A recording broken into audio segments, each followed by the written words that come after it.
अंथरुणाला खिळलेल्या रुग्णांसाठी विट्यात home nursing सेवा सुरू। कर्करोग, पक्षाघात तसेच अंथरुणाला खिळलेल्या रुग्णांची घरीच नर्सिंग सेवा उपलब्ध करून देण्यासाठी शोभा इंदू मेमोरियल फाउंडेशन मुंबई संचलित सहयोग नर्सिंग अँड पॅलिएटिव्ह केअर सेंटरचे विटा येथे उद्घाटन करण्यात आले। घरपोच नर्सिंग आणि पॅलिएटिव्ह केअर सुविधा देणारे हे सांगली जिल्ह्यातील पहिले केंद्र आहे।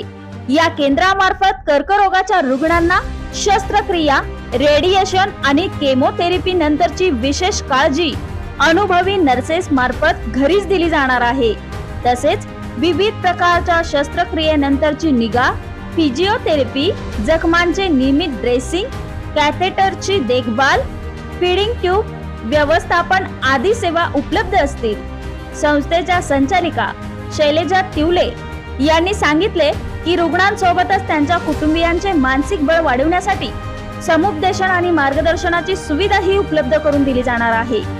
एकटे राहणारे ज्येष्ठ नागरिक, वृद्ध पालक यांची नियमित आरोग्य तपासणी, गरजेनुसार नर्सिंग सेवा आणि घरगुती आरोग्य सेवा ही केंद्रामार्फत पुरवण्यात येणार आहे।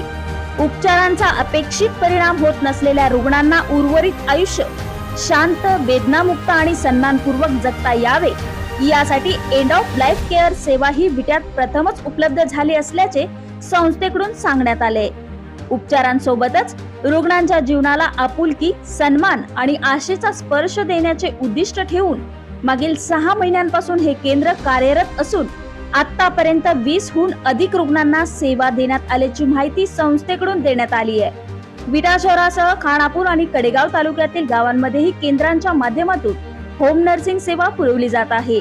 या संस्थेसाठी काही दानशूर व्यक्ती, संस्था यांच्याकडून मदत दिली जात आहे। अधिकाधिक रुग्णांना जास्तीत जास्त चांगली सेवा देता यावी यासाठी समाजातून सहयोग, संस्थेसाठी विविध प्रकारे देणगी किंवा इतर मदत देण्यात यावी अशी अपेक्षा अनेकांनी व्यक्त केली आहे। अधिक माहितीसाठी आणि रुग्णांच्या समस्या व सेवेविषयी शैलजा तिवले, वर्षा निवास, नंदादीप नेत्रालयाजवळ, खानापूर रोड, विटा।